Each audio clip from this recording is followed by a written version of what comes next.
Hey guys, Todd Anderson here doing another deck tech. Today we're going to be playing red, white, blue. I call it tempo, you can call it mid-range, you can call it basically whatever you want. It's got Geist Saint Traft in it. It kills people really quickly, with a good draw of course. But my favorite part about the deck is that it can play both sides of the coin. It can be aggressive or it can be very defensive. So we're going to take a look over the deck today before we play a playtest video with Braun-Duin. First up, we'll go over the creatures. First off, we have a newer addition in Thundermaw Hellkite, just a gigantic monster with haste. When he comes down, he can tap your opponent's Restoration Angels, kill all their Lingering Souls tokens, and he just attacks for 5, which is pretty huge. The double red is occasionally an issue, but with 13 sources of red, it's not always a problem once you hit 5 mana. We have 4 Restoration Angels, which are awesome because they have a really large body, they fly, and they have flash. And the triggered ability from Restoration Angel can protect Geist Saint Traft during an attack so that you get a free swing and get an angel hit. It can also blink Snapcaster Mage so that you can rebuy one of your mini instants. We have 4 Geist Saint Traft, which are the heart of the deck. You basically just always want to cast Geist on turn 3, kill 2 creatures, counter a couple spells, and then finish them off with a burn spell or 2. Geist Saint Traft having hexproof is incredibly potent in the current metagame because very few people have removal that can deal with him. There are no phantasmal images. There's no pyroclasm that's actually playable. People sometimes play Rolling Timblor, which is annoying, but it's usually a sideboard card. Overall, though, Geist Saint Traft very tough to kill, an amazing creature. 4 Snapcaster Mage are in the deck, obviously. Due to the high number of instants and sorceries, the tempo and card advantage you can gain from Snapcaster Mage is pretty huge, and I think that any blue-based aggressive deck should definitely play 4 of them. As far as removal is concerned, we have a wide variety. We have 2 Detention Spheres, which are great against basically any non-land permanent, as it says on the card. It can kill multiples of certain things, which is nice, and it has the upside of being able to kill a bunch of tokens of the same name, such as Spirit from Lingering Souls. We have 4 Azorius Charm, which when it's not playing the removal part, it's doing a great job of acting like a half of a Think Twice. Being able to cycle is pretty huge, and when you want to put an annoying creature on top, it does that as well. We have a 3 Searing Spear and 4 Pillar Flame. These are your go-to removal spells for when you're playing red, I think. Searing Spear killing the slightly larger creatures from things like Call the Conclave, Centaur Healer, really anything with 3 toughness, obviously, but it doesn't kill everything in the format. Luxon Smiter is pretty tough to deal with on occasion, and I've considered playing a few Mizium Mortars in replace of some of the Searing Spears, but I've been pretty happy with being able to deal 3 damage to your opponent. Sometimes with Snapcaster Mage, it just deals just enough damage to kill them. And then the Pillar Flame, obviously good against stuff like zombies. Comes in handy against decks that have Avacyn's Pilgrim in them as well. Not so great against the control decks or reanimator decks, but it's still not bad.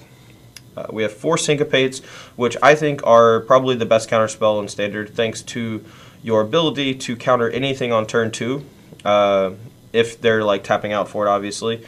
And then being able to play a Geist Saint Traft on a clear board. It's pretty amazing to be able to interact with them on turn 2 and then cast Geist on turn 3. And the fact that it exiles is just icing on the cake, so you can get their Unburial Rights or their large creature that they're going to Unburial Rights, or you can get their Lingering Souls, etc., etc. It's just a very good card. We have a Singleton Dissipate. We have 1 more in the sideboard. We'll get to that in a moment. But Dissipate, again, an exile counterspell. It's a hard counter for 3 mana. It's obviously better than Cancel. I don't know if that was a question, yeah. 2 Essence Scatter, great card right now, I think. Not a lot of people are playing Cavernous Souls, so Essence Scatter can counter anything from Thragtusk to Restoration Angel to even opposing Geist Saint Traft. Pretty awesome, and the fact that it's really cheap to flashback with Snapcaster Mage is a plus. And then we have 2 Unsummoned that act like Vapor Snags from a couple of months ago. Honestly, it doesn't deal damage, but sometimes it just gets the job done. I've been pretty happy with it. It even protects your creatures from Supreme Verdict, which is nice. We have, as far as the mana base is concerned, 4 red-white duels, and then 8 blue-white and 8 red-blue duels, and then a couple of basics and a Moorland Haunt. I've been pretty happy with the mana so far. I wish there were a few more basics to help the Glacial Fortresses, Sulphur Falls, and Clifftop Retreats come into play untapped, but there's not a lot that you can do about that. So we're going to go ahead and take a quick look at the sideboard. Alright, so if you take a look at the sideboard, you'll see 5 more counter spells, although they're all situational, or you know, just more powerful. Like the second Dissipate comes in against control decks, can counter anything from a Thrag Tusk to an Entreat the Angels. We have a pair of negates that come in against control decks, counter Planeswalkers, etc.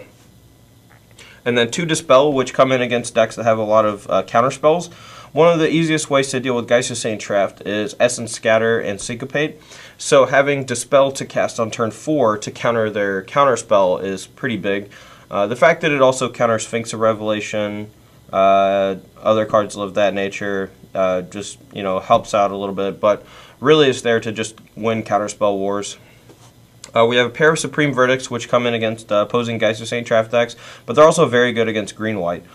Supreme Verdict in general, being unable to be countered, is why it's in there instead of, you know, something else. We've tried Dungeon Geist, we've tried a few other things. Supreme Verdict's really the only thing that gets the job done. We have 3 Purify the Graves that are good against the Unbearer Rights decks. Whenever they go for Unbearer Rights, you get to tempo them out with 1 mana spell, and then you know, has flashback, so you can do it again a few turns later. And usually just doing it once and then leaving up a mana every turn for the rest of the game will just keep them from ever trying to cast Unbearer Rights again. So we have 4 Knight of the Glory.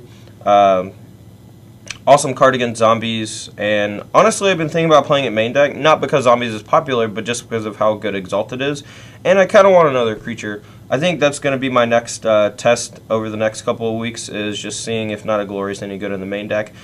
He was very good when I was playing a playtest video with Brian a couple of weeks ago when I was playing Delver in the deck.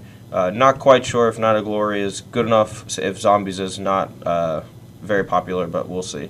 And we have a single Natamio, which comes in against any deck with Thrag Tusk.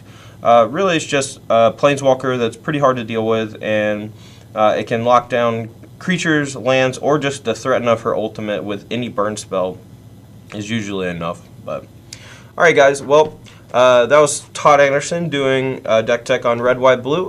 We'll be back with the playtest videos in just a minute.